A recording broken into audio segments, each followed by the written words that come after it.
بسم الله الرحمن الرحيم يا أيها الذين آمنوا اذكروا نعمة الله عليكم ஈமான் கொண்ட விசுவாசிகளே, உங்கள் மீது அல்லாஹ் செய்த உபகாரத்தை நினைத்து பாருங்கள். இது ஜாத்துக்கும் ஜுனூதுன், உங்களிடத்திலே விரோதி படையினர்கள் வந்தபோது பார்சல்னா அலைஹிம் ரீஹம் வ ஜுனூதன் லம் தரௌஹா, புயல் காற்றையும் கண்ணுக்கு தெரியாத படையினர்களையும் அவர்களின் மீது நாம் அனுப்பினோம். வகான அல்லாஹு பிமா தஅமலூன பஸீரா, அல்லாஹ் தஆலா நீங்கள் செய்யக்கூடியவற்றையெல்லாம் உற்று நோக்கி கொண்டு இருக்கிறான். இது ஜாவுக்கும் மின் ஃபௌகிக்கும் வ மின் அஸ்ஃபல மின்கும், உங்களுக்கு மேலிருந்தும் உங்களுக்கு கீழிருந்தும் உங்களிடத்திலே எதிரி படையினர்கள் வந்தபோது வைது சாகத்தில் அபுசாரு வதலகத்தில் குலூபுல் ஹனாஜிரா வததுன்னூன பில்லாஹி துனூனா, பார்வைகள் சாய்ந்து உள்ளங்கள் தொண்டை குழியை அடைந்து அல்லாவை பற்றி பலவாறாக நீங்கள் நினைத்த போது அல்லாஹ் உதவி செய்தானே, அந்த அருட்கொடையை நினைத்து பாருங்கள் அப்படின்னு சொல்லி அல்லாஹ் தாலா சொல்லுகின்றான். இந்த ஆயத்தில் அல்லாஹ் ரப்புல் ஆலமீன் அஹ்ஸாபுடைய யுத்தத்தை பற்றி அல்லாஹ் சொல்லுகின்றான். கந்தக்குடைய யுத்தம், அகல் யுத்தம் எல்லாம் ஒன்று தான். அஹ்ஸாப், கந்தக், அகல் எல்லாம். அந்த அகல் யுத்தத்தை பற்றி அல்லாஹ் சொல்லுகிறான். நேற்று ஒரு சில விளக்கங்கள் உங்களுக்கு முன்னாலே சொல்லப்பட்டது. அதாவது அகல் யுத்தம் நடப்பதற்கு காரணம், யூதர்களிலே பனு நதீர் கோத்திரத்தை சேர்ந்த யூதர்கள் மக்காவில் இருக்கக்கூடிய குறைஷிகளிடத்தில் போய் படையெடுத்து வாருங்கள் அப்படின்னு சொன்னாங்க. ஸோ அதனால் அவங்களும் படையெடுத்து வந்தாங்க. இங்கே மதினாவுக்குள்ளார பார்த்தோம் அப்படின்னு சொன்னால், மதினாவுக்குள்ளார இருந்த முஷ்ரிக்குகளுடைய ஒரு ஜமாத் பனு குறைதா, அது பனு நதீர் ஒரு கூட்டம், அது யூதர்களுடைய ஒரு கூட்டம். அதே மாதிரி பனு குறைதா, இதுவும் யூதர்களுடைய ஒரு கூட்டம். மதீனா தையபாவில் இருக்கக்கூடிய கூட்டம். கிழக்கு திசையில் இருக்கக்கூடிய முஹல்லா அவர்களுடைய முஹல்லா. நபி ஸல்லல்லாஹு அலைஹி வஸல்லம் அவர்களுக்கும் இவங்களுக்கும் நடுவிலே ஒரு ஒப்பந்தம் இருந்தது. அதாவது, நாங்கள் உங்கள் விஷயத்தில் தலையிட மாட்டோம், நீங்கள் எங்கள் விஷயத்தில் தலையிடக்கூடாது. மதீனாவை நோக்கி யாராவது படையெடுத்து வந்தால் நம்ம 2 பேரும் சேர்ந்து அவர்களை எதிர்ப்போம் அப்படின்னு சொல்லி இப்படி அவர்களுக்குள்ளார ஒப்பந்தம் இருந்தது. அந்த பனு குறைதாவினுடைய அந்த யூத கூட்டத்தில் பார்த்தால் 800 போர் வீரர்கள் அவர்களிடத்தில் இருந்தார்கள். 800 ஜவான்கள், போர் வீரர் ஜவான்கள் அவர்களிடத்தில் இருந்தார்கள். முஷ்ரிக்குகளும் யூதர்களும், அதாவது பனு நதீருடைய யூதர்கள், அவங்க என்ன பண்ணாங்க, இந்த பனு குறைதாவுடைய யூதர்களிடத்தில் ஹய்யிபுன் அஹ்தப் அப்படின்னு சொல்லி ஒருத்தனை அனுப்பி விட்டு அவனை பேசி எப்படியாவது இந்த பனு குறைதாக்காரங்களை நம்ம பக்கம் ஆக்கிடு அப்படின்னு சொல்லி அனுப்பி விட்டாங்க. அவன் நல்லா இனிக்க பேசினான். பேசி முஸ்லிம்களுக்கு எதிராக அந்த பனு குறைதாக்காரர்களையும் அவன் திருப்பி விட்டான். என்னங்க பெரிய ஒப்பந்தத்தை உடைச்சு போடுங்க அப்படின்னு சொல்லி இப்படி அவங்க தயாராகிட்டாங்க. மதீனாவுக்கு வெளியில் பார்த்தால் 10,000 பேர் கொண்ட முஷ்ரிக்குகளுடைய படை அது அங்கே வெளியில் இருக்குது. மதீனாவை சுற்றி அவர்கள் முற்றுகையிட்டு இருக்கிறார்கள். மதீனாவுக்கு உள்ளார பார்த்தால் துரோகிகள், வெளியில் விரோதின்னு சொன்னால் உள்ளுக்குள்ளார துரோகி இருக்கிறான்.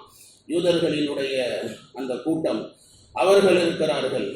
எப்படி முஸ்லிம்கள் மாட்டிக்கொண்டார்கள் அப்படின்னு சொன்னால், 32 பல்லுக்குள்ளார நாக்கு மாட்டிக்கிட்ட மாதிரி, மாவுக்குள்ளார உப்பு மாட்டிக்கிட்ட மாதிரி இப்படியாக முஸ்லீம்கள் மாட்டிக்கிட்டாங்க. ஒன்றும் பண்ண முடியல, ஒன்றுமே பண்ண முடியாத சூழ்நிலை. வெளியில் இருந்தும் விரோதி, உள்ளுக்குள்ளார இருந்தும் விரோதி, அப்படி முஸ்லீம்கள் மாட்டிக்கிட்டாங்க. முஸ்லீம்கள் இடத்துல அந்த நேரத்தில் இருந்தவர்கள் வெறும் 700 பேர் தான் அப்போ அந்த நேரத்தில் இருந்தாங்க, போர் வீரர்கள். அந்த 700 பேரை வைத்து என்ன செய்ய முடியும்? எல்லாருக்கும் கண்ணு வீதியாயிருச்சு, கண்ணு விழி பிதுங்கிருச்சு. அதை பற்றி தான் அல்லாஹ் ரப்புல் ஆலமீன் இங்கே சொல்லி காட்டுகிறான். வைது சாகத்தில் அபுசார் வதலகத்தில் குலூபுல் ஹனாஜிரா வததுன்னூன பில்லாஹி துனூனா, பார்வைகள் சாய்ந்து இதயங்கள் தொண்டை குழியை அடைந்து அல்லாஹ்வை பற்றி பலவாறாக நீங்கள் என்ன ஆரம்பித்து விட்டீர்கள், போச்சு, இதோட போச்சு, எல்லாம் செத்து போயிடுவோம் அப்படின்னு சொல்லி இப்படி அவங்களுக்குள்ளார என்னென்னமோ எண்ணங்கள் வந்துச்சு. கடுமையான சோதனையுடைய காலம், சோதனையுடைய கட்டம். நாலாபுறங்களிலே இருந்து இணை வைக்கக்கூடியவர்கள் முற்றுகையிட்டு வைத்திருக்கிறார்கள் முஸ்லிம்களை. முஸ்லிம்கள் மாட்டிக்கொண்டாங்க. ஆனால் முஸ்லிக்குகள் எவனுக்கும் உள்ளார வந்து அந்த அகலியை தாண்டி உள்ளே வந்து சண்டை போடுறதுக்கு எவனுக்கும் திராணி கிடையாது, அந்த அளவுக்கு தைரியமும் கிடையாது. ஆனால் முற்றுகையிட்டு வைத்திருந்தார்கள் முஸ்லிம்கள். அதனால் ரொம்ப கஷ்டப்பட்டாங்க, பயங்கரமான சிரமத்தில் மாட்டிக்கிட்டாங்க. குழப்பு தளப்பு இல்லாமல் எம்புட்டு காலத்துக்கு உள்ளாரையே உட்கார முடியும்? சோறு தண்ணி திங்க வேணாமா? அம்ர் இப்னு அப்தூத் ஆமிரி அப்படிங்கிற அரபு நாட்டினுடைய ஒரு பிரபல்யமான ஒரு போர் வீரன், பெரிய பயில்வான், போர்க்கலை வல்லுநர். இவன் என்ன பண்ணா, அவன் கூட சில ஜவான்களை கூப்பிட்டு கொண்டு அவன் குதிரையில் அந்த அகலியை தாண்டுவதற்காக வேண்டி முயற்சி செய்து அந்த அகலியை குதிரையோடு சேர்த்து தாண்டுறது, ஜம்ப் பண்ணி தாண்டுறது, அந்த மாதிரி தாண்டலாம் அந்த அகலியை. இந்த நிலையை பார்த்த ரசூலுல்லாஹ் ஸல்லல்லாஹு அலைஹி வஸல்லம் அவர்கள் தன்னுடைய ஜவான்களை கூப்பிட்டாங்க. अपने सवारों की तरफ इशारा किया. தன்னுடைய ஜவான்களை நபி அவர்கள் கூப்பிட்டார்கள்.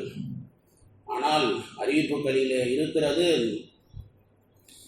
ரசூலுல்லாஹ் ஸல்லல்லாஹு அலைஹி வஸல்லம் அவர்கள் தன்னுடைய ஜவான்களை கூப்பிட்டால் யாருமே தயார் இல்லை முன்னால் போய் சண்டை போடுறதுக்கு. எல்லாம் ரசூலுல்லாஹ் கூப்பிட்டும் அப்படியே நிற்கிறாங்க. நாயகம் ஸல்லல்லாஹு அலைஹி வஸல்லம் அவர்கள் ஹஜ்ரத் அலி ரலியல்லாஹு தஆலா அன்ஹு அவர்களுக்கு கட்டளையிட்டார்கள், அவர்களை எதிர்த்து சண்டை போடுங்க அப்படின்னு சொல்லி. இப்போ உடனே ஹஜ்ரத் அலி ரலியல்லாஹு தஆலா அன்ஹு அவர்கள் அவர்களை எதிர்த்து வாழ்வீச்சை ஆரம்பித்தார்கள். கடைசியாக முஸ்லிம்களுக்கு தான் அந்த நேரத்தில் வெற்றி. அந்த அந்த வீரர்களை, முஷ்ரிக்கீன்களுடைய வீரர்களை ஹஜ்ரத் அலி ரலியல்லாஹு அன்ஹு அவர்கள் எல்லாத்தையும் சாவடிச்சிட்டாங்க, எல்லாத்தையும் மௌத்தாக்கிட்டாங்க. அப்போ முஸ்லிம்களுக்கு இப்போ ஒரு தைரியம் வந்துச்சு, சரி இப்போ வெற்றி நமக்கு தான் கிடைக்கும் அப்படின்னு சொல்லி. அல்லாஹ் தாலாவினுடைய உதவியும் அந்த நேரத்தில் அல்லாஹ் கொடுத்தான் முஸ்லிம்களிடத்தில். அந்த இடத்துல ஆள் பலமும் இல்லை, உடல் பலமும் இல்லை, எதுவும் இல்லை, பொருளாதாரமும் இல்லை, ரொம்ப கஷ்டமான சூழ்நிலை, தைரியமும் இல்லை யாரும் போய் சண்டை போடுறதுக்கு அவங்கக்கிட்ட. அந்த மாதிரி சூழ்நிலையில் அல்லாஹ்வினுடைய உதவி இல்லை அப்படின்னு சொன்னால் அவங்களால ஒன்றுமே பண்ணியிருக்க முடியாது. ஸோ அல்லாஹ் தாலா இருக்கிறானே உதவி செய்தான். அல்லாஹ் எப்படி உதவி செய்தான் அப்படின்னா, ஃபர்சல்னா அலைஹிம் ரீஹம் வ ஜுனூதன் லம் தரவுஹா, புயல் காத்தை அல்லாஹ் வீச செய்தான். கண்ணுக்கு தெரியாத படை, அதாவது மலக்குகளுடைய படை. அந்த படையை வைத்து அல்லாஹ் ரப்புல் ஆலமீன் இருக்கின்றானே, அல்லாஹ் தஆலா அவர்களுக்கு உதவி செய்தான். பயங்கரமான புயல் காற்று அடிக்குது. அந்த புயல் காற்றுல முஷ்ரிக்கீன்களினுடைய அந்த டென்ட்டெல்லாம் எல்லாம் புடுங்கிக்கிட்டு எல்லாம் பறக்குது, எல்லாம் பறக்குது. ஏதாவது சாப்பிட்றதுக்கு ஆக்கலான்னு சொல்லி அடுப்பு பற்ற வைக்கலான்னு சொன்னால் அடுப்பு பற்ற வைக்க முடியல. அடுப்பு பற்ற வச்சா தானே சோறு சாப்பிட முடியும், ஏதாவது ஆக்கி சாப்பிட முடியும். ஆகுக்கா ஜலானா முஷ்கில் ஹோகே, நெருப்பு அவர்களால் மூட்ட முடியலை, அது கூட அவர்களுக்கு ரொம்ப கஷ்டமாக ஆயிடுச்சு. பயங்கரமான இருள் சூழ்ந்து கொண்டது. பக்கத்தில் இருக்கிறவன் யாரு அப்படின்னு சொல்லி கூட கண்டுபிடிக்க முடியல, அந்த அளவுக்கு இருள் சூழ்ந்து கொண்டது. கடைசியில் என்ன ஆச்சு அப்படின்னு சொன்னால், ஆம்பளத்தனம் இல்லாமல் அந்த முஷ்ரிக்குகள் இருக்கிறாங்களே எல்லாம் ஓடி போனாங்க. அங்கே இருக்க முடியாமல் ஆம்பளத்தனம் இல்லாமல் எல்லாம் முதுகு காட்டி ஓடி போனாங்க. அதை தான் அல்லாஹ் தஆலா இந்த ஆயத்தில் அல்லாஹ் தஆலா சொல்லுகிறான், ஃபர்சல்னா அலைஹிம் ரீஹம் வ ஜுனூதன் லம் தரவுஹா. அல்லாஹ் புயல் காத்தை அனுப்பினான், கண்ணுக்கு தெரியாத மலக்குகளை அல்லாஹ் அனுப்பி அல்லாஹ் உதவி செய்தான். அல்லாமா முஜாஹித் ரஹ்மத்துல்லாஹி அலைஹி அவர்கள் சொல்லுகிறார்கள், அந்த காற்று இருக்கிறதே குளிர்ந்த காற்று, குளிர்ச்சியான காற்று, பயங்கரமான புயல். ஆனால் ஆது சமூக கூட்டத்தார்களுக்கு வந்துச்சே புயல், அந்த மாதிரி புயல் கிடையாது. இது குளிர்ச்சியான புயல், இது பயங்கரமான குளிர் நிறைந்த ஒரு புயலாக இந்த புயல் இருந்தது. அல்லாமா இக்ரிமா ரஹ்மத்துல்லாஹி அலைஹி அவர்கள் சொல்லுகிறார்கள், வடக்கு திசையினுடைய காற்று, தெற்கு திசையினுடைய காற்று, இது ரெண்டும் சேர்ந்து ரசூலுல்லாஹ்வுக்கு அஹஸாபில இந்த ஹந்தக்குடைய யுத்தத்தில் உதவி செய்வோம் அப்படின்னு சொல்லி அந்த காற்றுகள் வந்தது. ஆனால் அது ரொம்ப சூடான காற்று. அதனால் அல்லாஹ் தாலா இருக்கிறானே அந்த சபா என்ற காற்று, குளிர்ச்சியான காற்று, அந்த காற்றை அல்லாஹ் அனுப்பினான். ஹஜ்ரத் அப்துல்லாஹ் இப்னு உமர் ரலியல்லாஹு தஆலா அன்ஹு அவர்கள் கூறுகிறார்கள், என்னுடைய மாமா ஹஜ்ரத் உஸ்மான் இப்னு மத்ஊன் ரலியல்லாஹு தஆலா அன்ஹு அவர்கள் அந்த அகலுடைய யுத்தம் நடந்துச்சே, அந்த இரவு அன்னைக்கு பயங்கரமான குளிர், பயங்கரமான காற்று. மதீனா தையபாவுக்குள்ளார, மதீனா முனவராவுக்குள்ளார போய் சாப்பாடு, போர்வை அதையெல்லாம் எடுத்துகிட்டு வர சொல்லி என்னை அனுப்புனாங்க. இப்போ நான் நபி ஸல்லல்லாஹு அலைஹி வஸல்லம் அவர்களிடத்தில் அனுமதி கேட்டேன், யார் ரசூலுல்லாஹ் நான் போயிட்டு வரட்டுமா அப்படின்னு சொல்லி. சரி போயிட்டு வாப்பா, போய் வாங்கிட்டு வா அப்படி சொல்லி ரசூலுல்லாஹ் சொன்னாங்க.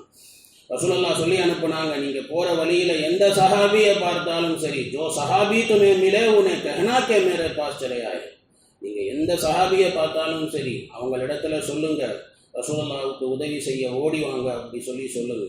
இப்போ இவர் போய்கிட்டே இருந்தார். பயங்கரமான காற்று. அந்த காற்றின் காரணத்தினால் அவர் கையில் வைத்திருந்த அந்த கேடயம் கூட அது கீழே விழுந்து அவருடைய காலில் அடிபட்டு போச்சு. முஸ்லீம்களை போகிற வழியில் சந்திக்கும் போதெல்லாம் அவர்களை ரசூலுல்லாஹ் கூப்பிட்டாங்க, போங்க அப்படின்னு சொல்லி ரசூலுல்லாஹ்வுடைய அழைப்பை மக்களுக்கு சொல்லிக்கொண்டே போனார். முஸ்லீம்கள் அந்த அழைப்பை கேட்டுவிட்டு உடனே முஸ்லீம்கள் இருக்கிறார்களே திரும்பி பார்க்காம அவங்க ரசூலுல்லாஹ்வுக்கு உதவி செய்வதற்காக வேண்டி போனார்கள். காற்று பயங்கரமாக வீசுகிறது. அவருடைய கேடயம் கீழே விழுந்து காலிலே அடிபட்டது அவருக்கு. அப்புறம் அதை தூக்கி போட்டுட்டு அந்த காத்தோட காத்தாக அவர் அப்படியே போனார். அல்லாஹ் தஆலா இருக்கிறானே, வெறும் காத்தை மட்டும் அனுப்பவில்லை, அந்த காத்தோடு அல்லாஹ் தஆலா மலக்குமார்களையும் அல்லாஹ் அனுப்பிட்டான் உதவிக்காக வேண்டி. அந்த மலக்குகள் முஷ்ரிக்குகளுடைய உள்ளத்திலே பயத்தையும் பீதியையும் அல்லாஹ் அந்த மலக்குகள் மூலமாக அல்லாஹ் தஆலா முஷ்ரிக்குகளுடைய உள்ளத்திலே அல்லாஹ் போட்டான். அதனால் அந்த முஷ்ரிக்குகளுடைய தலைவர்கள் அவங்க தங்களுடைய ஜவான்களிடத்தில், தன்னுடைய சோல்ஜர்களிடத்தில் அவர்கள் சொல்ல ஆரம்பித்தார்கள், தப்பிக்கிறதுக்கு வழியே இல்லை போல இருக்கியா, எல்லாம் பார்த்து பாதுகாப்பாக இருங்க, வெளியால் யாரையும் உள்ளே விட்டுறாதீங்க அப்படின்னு சொல்லி இப்படி அவங்க சொல்லிக்கிட்டு இருக்கிறாங்க. மலக்குகள் இருக்கிறார்களே அவர்களுடைய உள்ளத்தில் ஒன்றுமே முஸ்லீம்கள் அந்த பக்கம் போகவும் இல்லை வரவும் இல்லை. ஆனால் இந்த பயல்களுடைய உள்ளத்தில் பார்த்தோம் அப்படின்னு சொன்னால் அந்த மலக்குகள் மூலமாக அவர்களுடைய உள்ளத்தில் பயம் பீதி இதையெல்லாம் ஏற்பட்டது. இதைதான் அல்லாஹ் ரப்பல் ஆலமீன் இருக்கின்றானே இந்த ஆயத்தில் அல்லாஹ் சொல்கிறான், ஜுனூதன் லம் தரவுஹா, பார்க்க முடியாத படையை அல்லாஹ் அனுப்பினான் அப்படின்னு சொல்கிறான். அந்த மலக்குகள் உதவி செஞ்சான்.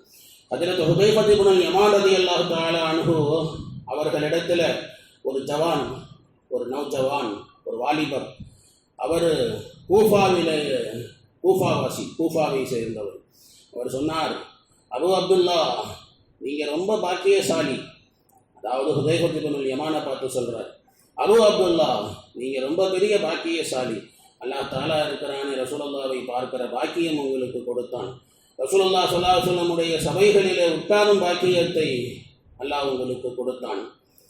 அல்லாஹ் இந்த பாக்கியத்தை கொடுத்தானே, நீங்கள்லாம் என்ன செஞ்சீங்க அப்படி சொல்லி இப்படி கேட்டாங்க. அதற்கு ஹுதைஃபா ரலியல்லாஹு தஆலா அன்ஹு அவர்கள் சொன்னார்கள், வல்லாஹ், அல்லாஹ்வின் மீது சத்தியமாக நாங்கள் எங்களுடைய வீர தீரங்களை ரசூலுல்லாஹ்வுடைய உதவிக்காக நாங்கள் செலவு செய்தோம். அப்போ அந்த வாலிபர் இருக்கிறாரு, அவர் சொன்னார், சச்சா நாங்கள் மட்டும் ரசூலுல்லாஹ்வினுடைய காலத்தில் இருந்திருந்தோன்னு வைங்க, ரசூலுல்லாஹ்வினுடைய பாதம் பூமியில் பட நாங்கள் விட்டிருக்க மாட்டோம். எங்களுடைய புஜங்களில், எங்களுடைய தோளில் ரசூலுல்லாஹ்வை ஏற்றிக்கொண்டு நாங்கள் சுற்றி இருப்போம் அப்படின்னு சொல்லி இப்படி சொன்னாங்க. அப்போ அவங்க ஹுதைஃபா இப்னு யமான் அவங்க சொன்னாங்க, சகோதரனுடைய மகனே பாரு, உனக்கு ஒரு சம்பவம் ஒன்று சொல்கிறேன் கேளு அப்படி சொல்லிட்டு அவங்க இந்த ஹந்தக்குடைய இந்த அகல் யுத்தத்தை பற்றி அவங்க சொன்னாங்க. அகல் யுத்தம் நடந்தபோது ரசூலுல்லாஹி ஸல்லல்லாஹு அலைஹி வஸல்லம் அவர்கள் ரொம்ப நேரம் வரையிலும் தொழுது கொண்டே இருந்தார்கள். தொழுகையை முடித்தார்கள். அப்புறம் ரசூலுல்லாஹி ஸல்லல்லாஹு அலைஹி வஸல்லம் அவர்கள் எங்களிடத்தில் சொன்னார்கள், காஃபிர்கள் இருக்கக்கூடிய படையில் போய் அங்கே உள்ள நிலவரத்தை செய்தி அறிந்து வந்து சொல்லக்கூடியவர் யார் அப்படின்னு சொல்லி கேட்டாங்க.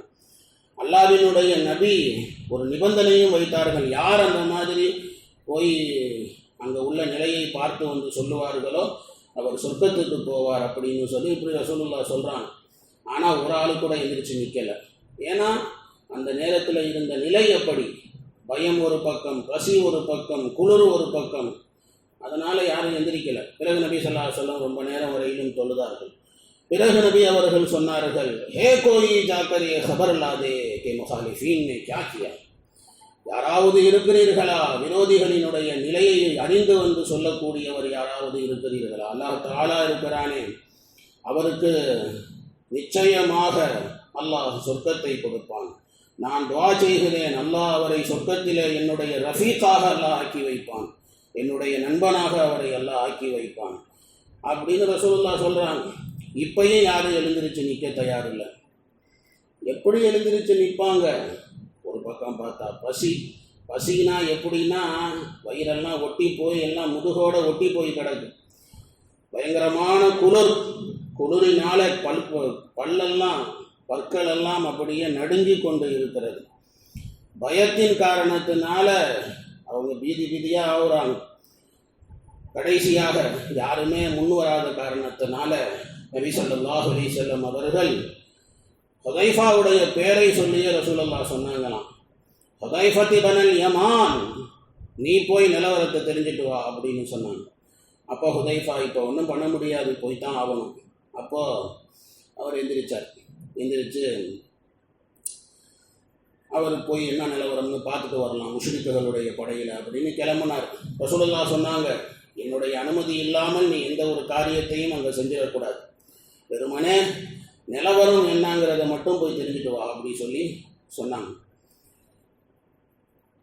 நான் முஷ்ரிக்குகளுடைய படையிலே பூந்தேன். ஹுதைஃபத் இப்னுல் யமான் சொல்கிறார், நான் அங்கே ஹுதைஃபத் இப்னுல் யமான் சொல்கிறாரு, நான் அந்த விரோதிகளுடைய படையிலே பூந்து போய் பார்த்தேன். அங்கே பார்த்தா ஒரு ஆச்சரியமான ஒரு நிலையை நான் கண்டேன். அல்லாஹ் தஆலாவினுடைய கண்ணுக்கு தெரியாத அந்த படை தன்னுடைய வேலையை செய்து கொண்டிருந்தது. வஜுனூதன் லம் தரௌஹா, ஆँखों से ना दिखने वाले லஷ்கர், கண்ணால் பார்க்க முடியாத அந்த படை, மலக்குகளுடைய படை, அவர்கள் அந்த வேலையை செய்துக்கிட்டு பயங்கரமாக காத்தடிக்குது, புயல் அடிக்குது. அந்த புயல்னால அவங்க சோறு தண்ணி ஆக்குறதுக்காக வச்சிருந்த தேர்ச்சா எல்லாம் பறக்குது. அவங்களுடைய டென்ட்டுகளுடைய அந்த அச்சாணி எல்லாம் புடுங்கிட்டு போகுது. நெருப்பு பற்ற வைக்கவே முடியலை. சோறு தண்ணி இல்லாமல் எம்புட்டு நாளைக்கு இருக்க முடியும்? எந்த பொருளுமே தரையில் நிற்க மாட்டேங்குது, எல்லாம் காற்றுல பறந்துக்கிட்டே இருக்குது. தேக்ஸா கூட பறக்குது, அவங்களுடைய டென்ட்டுகள் கூட பறக்குது. இந்த மாதிரி ஒரு நிலை ஏற்பட்டது. அப்போ அபூ சுஃபியான் எழுந்திரித்து நின்றான். அபூ சுஃபியான் எழுந்திரித்து நின்று அவர் சத்தம் போட்டு சொன்னார், குறைஷிகளே, உங்கள் தோழர்களை எச்சரிக்கையாக இருக்க சொல்லுங்கள், உங்கள் தோழர்களை பார்த்து கொள்ளுங்கள், யாராவது விரோதி நமக்குள்ளார பூந்து விட போகிறார் அப்படின்னு சொல்லிட்டு அபூ சுஃபியான் எல்லாருக்கும் உள்ளத்துக்குள்ளார ஒரு விதமான பயம் அது அல்லாஹ் ஏற்படுத்தி விட்டான் மலக்குகளின் மூலமாக. இவர் ஹுதைஃபா அங்கிட்டு போனவர் இதை பார்த்த உடனேயே சரி ரைட்டு, நம்ம ஒன்றும் பண்ண வேணாம், ஆட்டோமேட்டிக்காக அவங்களே இப்போ பயத்தில் இருக்கிறாங்க, வீதியில் இருக்கிறாங்க அப்படிங்கிறத அவர் புரிஞ்சுக்கிட்டார். मैंने ये सुनते ही मेरे पास जो एक कुरैशी जवान था उसका हाथ पकड़ लिया, என் பக்கத்தில் ஒரு குறைஷி ஜவான் இருந்தார், அவருடைய கையை நான் பிடிச்சேன். அவனிடத்தில் நான் கேட்டேன், யாரப்பா நீ அப்படின்னு சொல்லி கேட்டேன். அப்போ அவர் சொன்னார், ஃபுலான் இப்னு ஃபுலான், நான் இன்னாருடைய மகன் இன்னார் அப்படின்னு சொல்லி சொன்னான். நான் சொன்னேன், பார்த்து ஜாக்கிரதையாயிரியா அப்படின்னு சொல்லி நான் சொன்னேன் அப்படின்னு சொல்லி ஹுதைஃபத் இப்னுல் யமான் சொல்கிறார். இன்னும் இந்த சரித்திரம் அப்படியே நீளமாக போய்கொண்டே இருக்குது. இன்ஷா அல்லாஹ் மிச்சத்தை நாளைக்கு பார்க்கலாம். சுப்ஹானல்லாஹி பிஹம்திஹி சுப்ஹானக்கல்லாஹும்ம பிஹம்திக நஷ்ஹது அல்லா இலாஹா இல்லா அன்த நஸ்தக்ஃபிருக வ நதூபு இலைக்.